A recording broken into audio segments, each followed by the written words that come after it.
آپ میرے لیے اجنبی ہیں، کہیں تو گزرے ہوئے وقت کی باتیں بتا سکتا ہوں۔ معاف کرو بھائی، اس نے کہا، میں تمہیں کچھ نہیں دے سکتا۔ کچھ مانگ تو نہیں رہا بزرگوں، میں نے کہا، ذرا دم لینے کے لیے بیٹھ گیا ہوں، آپ کا ایک پیسہ بھی مجھ پر حرام ہے۔ میں نے اس کا دایاں ہاتھ اپنے ہاتھ میں لے کر پھیلایا اور اس کی لکیریں غور سے دیکھنے لگا۔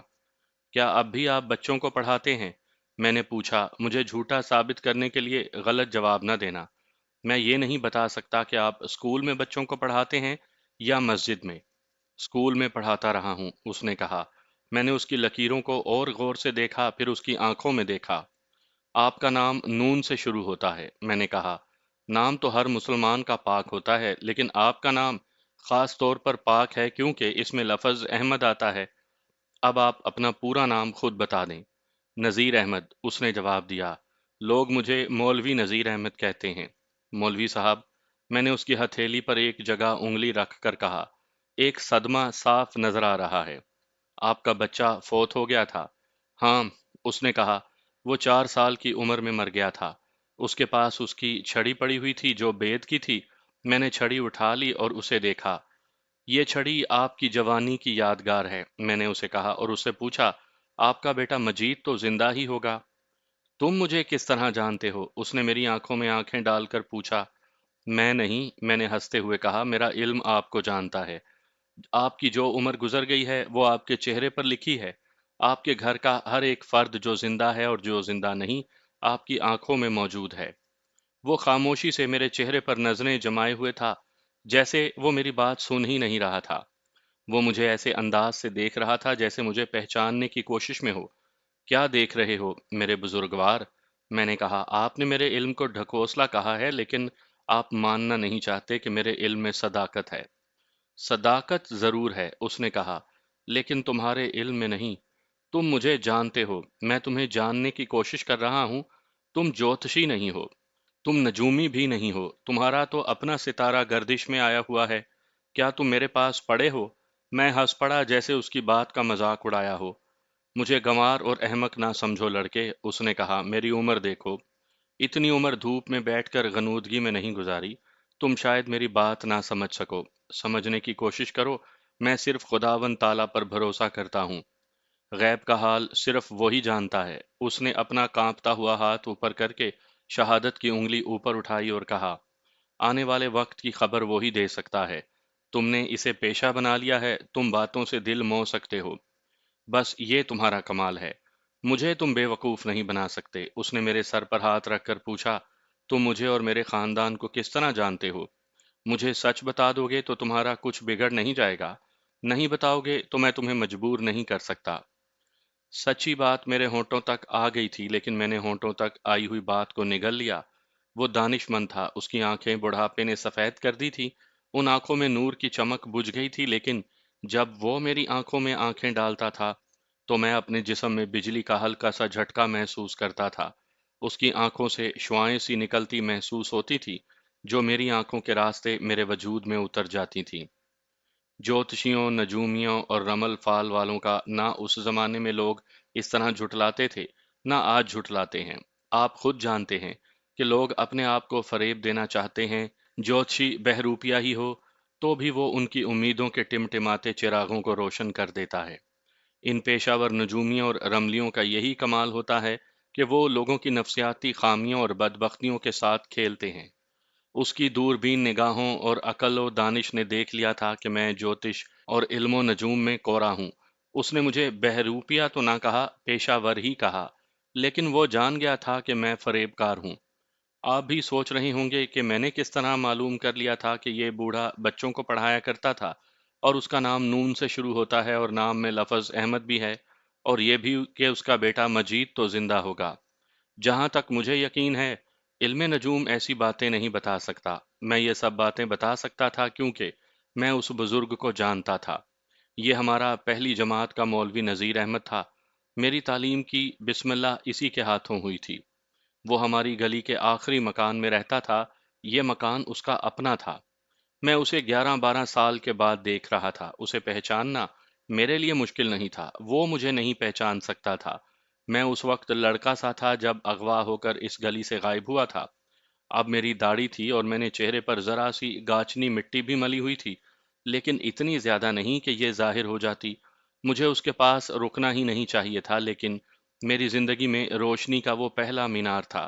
میرے لیے علم و فضل کا پہلا دروازہ اسی بزرگ نے کھولا تھا، لیکن اس دروازے میں داخل ہو کر میں خوش نہیں ہوا تھا۔ میں رویا تھا۔ اپنے باپ کو میں اپنا دشمن سمجھتا تھا، جو ہر روز مجھے بچوں کے ہجوم میں چھوڑ آتا تھا۔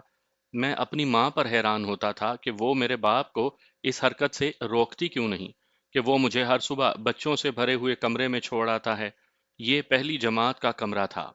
مولوی نذیر پہلی جماعت کا استاد تھا۔ اس زمانے میں استاد پیار نہیں کیا کرتے تھے، وہ تھپڑوں اور لاتوں کی زبان میں بات کرتے تھے، لیکن مولوی نذیر احمد روتے بچے کے لیے مجسم پیار تھا۔ میرے ساتھ تو وہ اتنا پیار کرتا تھا جیسے میں اسی کا بچہ تھا۔ میں جب بہت روتا تھا تو وہ مجھے گود میں بٹھا لیا کرتا تھا۔ میری امی اس سے پردہ نہیں کرتی تھیں۔ دوسرے تیسرے دن شام کو وہ ہمارے گھر آتا اور ہنس ہنس کر میری امی اور ابو کو سناتا کہ میں آج کلاس میں کس طرح رویا تھا۔ وہ میری طرح رو کر دکھاتا تو بہت ہنسا کرتا تھا۔ اسکول میں اسی نے میرا دل لگایا تھا۔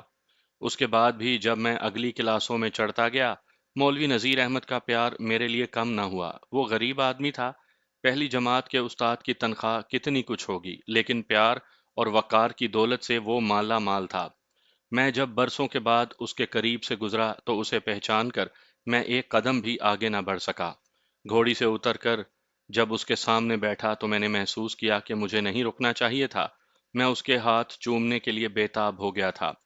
بڑی مشکل سے اپنے آپ پر قابو پایا اور اس پر یہ ظاہر کیا کہ میں جوتشی ہوں، لیکن وہ مجھے جوتشی ماننے کو تیار نہیں تھا۔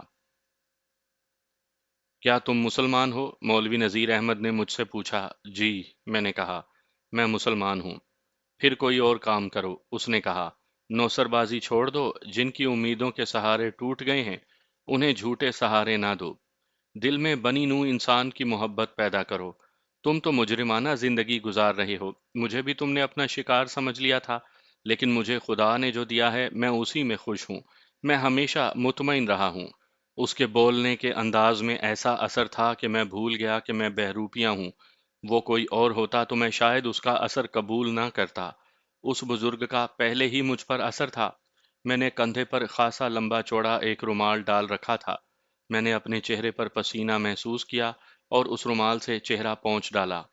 میں مولوی نذیر احمد میں اتنا جذب ہو گیا کہ مجھے یاد نہ رہا کہ میں نے چہرے اور ہاتھوں پر تھوڑی سی مٹی اس طرح ملی ہوئی ہے کہ اس نے میرے چہرے کا اصل رنگ چھپا رکھا ہے، اور یہ بھی پتہ نہیں چلتا کہ میں نے مٹی سے اپنا رنگ بدلا ہوا ہے۔ یہ خاص قسم کی مٹی تھی۔ تمہارا نام کیا ہے؟ مولوی نذیر احمد نے پوچھا۔ میں نے اپنا نام کچھ اور بتایا۔ تم نے بتایا نہیں کہ تم مجھے اور میرے گھر کے افراد کو کس طرح جانتے ہو، اس نے کہا۔ میرے بیٹے مجید کو کس طرح جانتے ہو؟ اب یہ نہ کہنا کہ یہ تمہارے علم کا کمال ہے۔ جس طرح تم اپنے چہرے کے قدرتی رنگ کو نہیں چھپا سکے، اسی طرح تم اپنے باطن کو بھی مجھ سے نہیں چھپا سکو گے۔ تم خدا کے بندوں کو دھوکہ دے سکتے ہو، خدا سے اپنی اصلیت نہیں چھپا سکتے۔ تم مجھ سے اپنا آپ نہیں چھپا سکے، خدا سے کیا چھپاؤ گے؟ میں تمہیں پہچاننے کی کوشش کر رہا ہوں۔ کوشش کریں، میں نے مسکراتے ہوئے کہا۔ میری یہ آنکھیں کمزور ہو گئی ہیں، اس نے کہا، لیکن روح کی نظر تیز ہو گئی ہے۔ نگاہ پاک ہو، دل میں اللہ اور اللہ کے بندوں کی محبت ہو تو انسان بڑی دور تک اور بڑی گہرائی تک دیکھ سکتا ہے۔ تمہارا ماتھا، تمہاری ناک اور ہونٹ دیکھ کر مجھے ایک آدمی یاد آتا ہے۔ اللہ مغفرت کرے، فوت ہو گیا ہے۔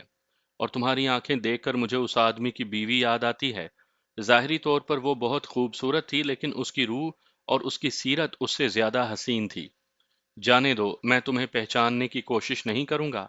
کیا کروں گا پہچان کر؟ اتنا ہی جان لینا کافی ہے کہ تم گمراہ ہو تو دوسروں کو بھی گمراہ کر رہے ہو۔ تمہیں دیکھ کر دو بڑے اچھے انسان یاد آ گئے ہیں۔ آپ نے دیکھا ہوگا کہ ضعیف العمری میں جا کر انسان بولنے لگتا ہے تو بولتا ہی چلا جاتا ہے۔ آج میری اپنی کیفیت یہی ہے۔ ذہن بات سے بات نکالتا چلا جاتا ہے اور یاد ہی نہیں رہتا کہ بات شروع کہاں سے ہوئی تھی۔ بوڑھے آدمی کی بچی کھچی طاقت زبان میں آ جاتی ہے، زبان اسے گزرے ہوئے زمانے میں لے جاتی ہے اور بہت دور لے جاتی ہے۔ یہی کیفیت مولوی نذیر احمد پر طاری ہو گئی تھی۔ اسے گزرے ہوئے وقت کے کچھ اچھے لوگ یاد آ گئے تھے۔ اس نے میرے بہروب کو ایک طرف رکھ دیا تھا اور وہ یادوں کی دنیا میں چلا گیا۔ میری مجبوری یہ تھی کہ میں جذبات کی دنیا میں چلا گیا تھا۔ میں کچھ ایسا محسوس کر رہا تھا جیسے میں درختوں کی چھاؤں میں نہیں بلکہ اس معمر بزرگ کے سائے میں بیٹھا ہوا ہوں، اور میری تھکی ماندی کچلی مسلی ہوئی روح کو سکون اور اطمینان مل رہا ہے۔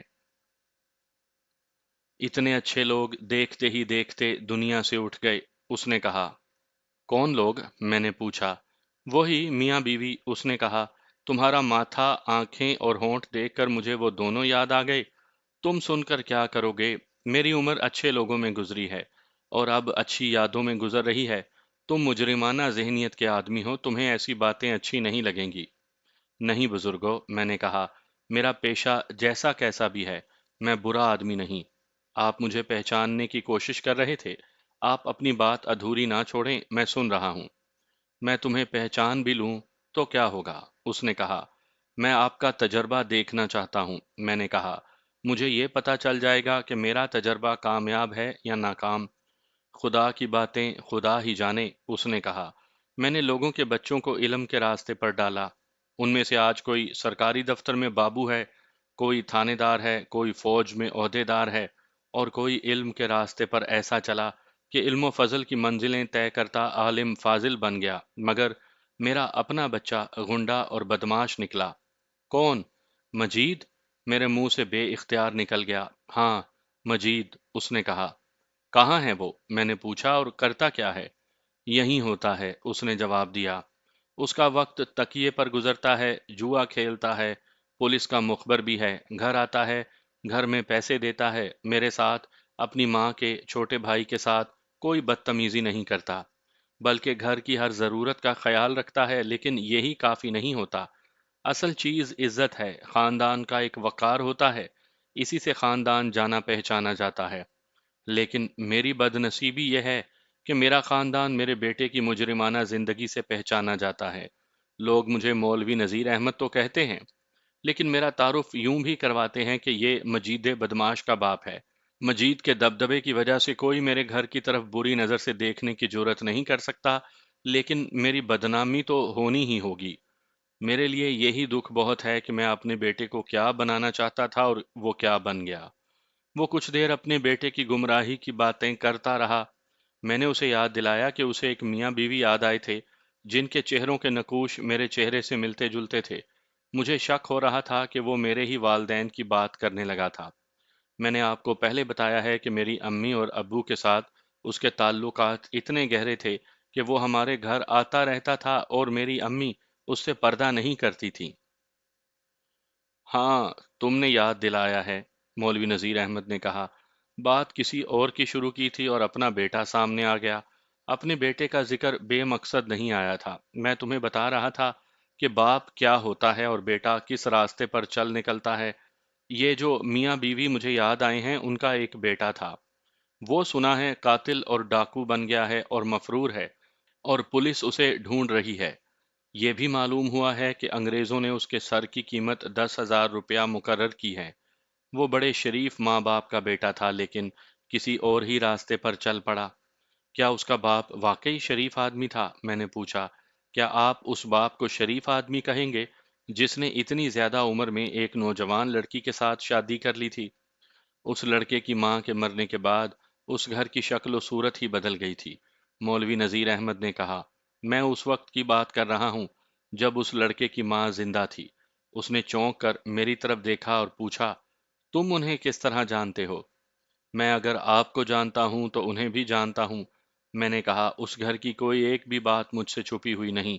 کیا آپ بتا سکتے ہیں کہ وہ لڑکا اپنے گھر سے کس طرح نکلا اور وہ ڈاکو کس طرح بنا، اور کیا وہ لڑکی شریف تھی جس کے ساتھ اس کے باپ نے شادی کی تھی؟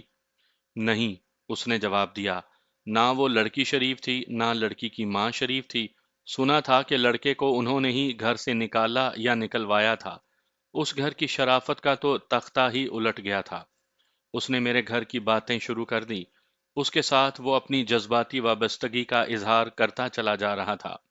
اس نے کئی بار میرا نام لیا، اور نام بھی اس طرح لیا جیسے میں کوئی فرشتہ تھا یا آسمان سے اتری ہوئی مخلوق تھا۔ اسے میرے متعلق کئی باتیں صحیح معلوم تھیں اور کچھ باتیں غلط۔ جو اس نے افواہوں کے طور پر ادھر ادھر سے سنی تھی۔ ایک طرف وہ مجھے قصوروار سمجھتا تھا کہ میں قاتل اور ڈاکو بن گیا، اور اس کے ساتھ ہی اس کے دل میں میری ہمدردی بھی تھی۔ اس نے یہاں تک کہا کہ سکندر مجھے مل جائے تو میں اسے ایسا چھپا کر رکھوں کہ اس کی مشک بھی کسی تک نہ پہنچے۔ اس گھر کے سامنے سے، جس میں چھوٹا سا یہ خوبصورت اور نیک سیرت کنبہ آباد تھا، اب بھی گزرتا ہوں تو میرے قدم رکنے لگتے ہیں۔ اس نے کہا، ایسے لگتا ہے جیسے وہ بھولا بھالا سا سکندر اپنی ماں کے پاس بیٹھا ہو اور اس گھر میں خوشیاں ناچ رہی ہوں۔ اس کی آواز پر رکت طاری ہو گئی اور وہ خاموش ہو گیا۔ اس کے ساتھ ہی اس کی آنکھوں سے آنسو بہنے لگے۔ وہ اب مجھے کبھی نہیں ملیں گے، سکندر بھی نہیں ملے گا۔ میں پتھر کا بت تو نہیں تھا، مولوی نذیر احمد نے پہلے ہی مجھ پر جذباتیت طاری کر دی تھی۔ اب اس نے ایسی باتیں کی کہ میں اپنے آپ پر قابو نہ رکھ سکا۔ بہت روکا لیکن میری آنکھوں سے آنسو بہہ نکلے۔ اس نے اپنے آنسو پہنچ کر میری طرف دیکھا، اپنا ریشہ گیر ہاتھ میری ٹھوڑی کے نیچے رکھا اور میرا چہرہ اوپر اٹھا کر اپنا منہ میرے منہ کے قریب لے آیا۔ تم سکندر تو نہیں؟ اس نے پوچھا۔ تم نے اپنے خلاف کوئی شک رہنے نہیں دیا۔ تم مجھے اور میرے گھر کے ہر فرد کو جانتے ہو، اور تم نے سکندر کے گھر کی جو باتیں کی ہیں وہ ٹھیک کی ہیں۔ اب تمہیں دیکھتا ہوں تو تمہارے چہرے کے ہر نقش میں تمہارے ماں باپ کی بڑی صاف جھلک نظر آتی ہے۔ میں نے یہ بھی سنا ہے کہ سکندر فقیروں اور سنیاسیوں کا بہروپ دھار کر کبھی کبھی اپنے شہر میں آتا ہے۔ یہ تو میں صاف طور پر دیکھ رہا ہوں کہ تم نے جوتشیوں کا بھیس بدلا ہوا ہے۔ تم تو یہی کہو گے کہ تم سکندر نہیں ہو۔ میرے دل کا پتھر موم کی طرح پگھل گیا۔ میں نے لپک کر مولوی نذیر احمد کا دایاں ہاتھ اپنے دونوں ہاتھوں میں لے لیا۔ پہلے اس کے ہاتھ کو بے تابی سے چوما، پھر آنکھوں سے لگایا، پھر ایسے ہوا جیسے میرے ہاتھ میں اپنی مری ہوئی ماں کا ہاتھ ہو یا اپنے ابو کا مردہ ہاتھ۔ میں اس عمر میں پہنچ گیا جب میری امی کی میت صحن میں پڑی تھی۔ میں اس عمر کے بچے کی طرح رو پڑا، پھر میری ہچکی بن گئی۔ میں نے کچھ دیر کے بعد محسوس کیا کہ مولوی نذیر احمد آہستہ آہستہ میری پیٹھ پر تھپکیاں دے رہا ہے۔ میں جب سے اس گھر سے پہلی بار نکلا تھا تو اس طرح رویا تھا۔ میں نے پہلی بار محسوس کیا تھا کہ میں تھک گیا ہوں، اتنا زیادہ کہ میں جس اندھیری راہ میں چلا جا رہا ہوں اس پر 2 قدم اور نہیں چل سکوں گا۔ شکست خوردگی کا ایسا احساس مجھ میں کبھی پیدا نہیں ہوا تھا۔ اس روز یہ احساس اچانک اٹھا اور مجھے منہ کے بل گرا دیا۔ معلوم نہیں کتنا وقت گزر گیا تھا کہ میں کچھ سنبھلا اور مولوی نذیر احمد کے گھٹنے پر رکھے ہوئے اس کے ہاتھ سے اپنا منہ اٹھایا۔ مولوی صاحب، میں نے سسکتے ہوئے کہا، میں سکندر ہوں۔ اس نے ایک ہاتھ میری پیٹھ پر رکھا اور میری طرف جھک کر میرا ماتھا چوم لیا۔ ایک تو وہ جہاں دیدہ اور تجربہ کار آدمی تھا کہ اسے مجھ پر شبہ ہو گیا تھا، اور دوسرے یہ کہ میں نے خود ہی جذبات میں آ کر اپنا آپ ظاہر کر دیا تھا۔ پھر میرے اور اس کے درمیان بہت باتیں ہوئیں۔ اس کی باتوں میں پیار ہی پیار تھا اور وہ مجھے پند و نصیحت بھی کرتا تھا۔ میں تو صاف طور پر محسوس کر رہا تھا کہ میں ہڈیوں کا ڈھانچہ بن چکا ہوں اور میری عقل بھی کچھ سوچنے کی تاب نہیں رکھتی۔ مولوی صاحب، میں نے کہا، میں آپ کے پیار کی قیمت نہیں دے سکتا، آپ کی کچھ خدمت کر سکتا ہوں۔ مجھے تھانے لے چلیں اور وہاں پر یہ بیان دیں کہ آپ نے مجھے پکڑا ہے۔ آپ کو 10,000 روپیہ مل جائے گا۔ کیا تم یہ سمجھتے ہو کہ تمہیں پولیس کے حوالے کر کے مجھے جو روپیہ ملے گا اس سے مجھے خوشی ہوگی؟ اس نے کہا، یہ بھی تو سوچو کہ پولیس کس طرح یقین کرے گی کہ اس ملزم کو مجھ جیسے بوڑھے نے پکڑ لیا جو ریل گاڑی میں سے پولیس کی حراست میں سے نکل گیا تھا۔ تم یہاں سے چلے جاؤ سکندر، یہاں سے چلے جاؤ۔ کہیں ایسا نہ ہو کہ تمہیں کوئی اور پہچان لے اور تم پکڑے جاؤ، ورنہ یہ گناہ میرے کندھوں پر ہوگا۔ اس وقت میری جذباتی اور ذہنی کیفیت ایسی ہو گئی تھی کہ میں سچے دل اور پورے عزم سے یہ چاہتا تھا کہ مولوی نذیر کو 10,000 روپیہ مل جائے، لیکن وہ جو ایک غریب آدمی تھا اور جس کے لیے صرف 10,000 روپیہ ہی بہت بڑی رقم تھی، میرے پیچھے پڑ گیا کہ میں فوراً وہاں سے غائب ہو جاؤں۔ اس نے مجھے اٹھا کر ہی دم لیا۔ میں اس طرح وہاں سے اٹھا جیسے میرے کندھوں پر کئی من وزن رکھا ہوا ہو۔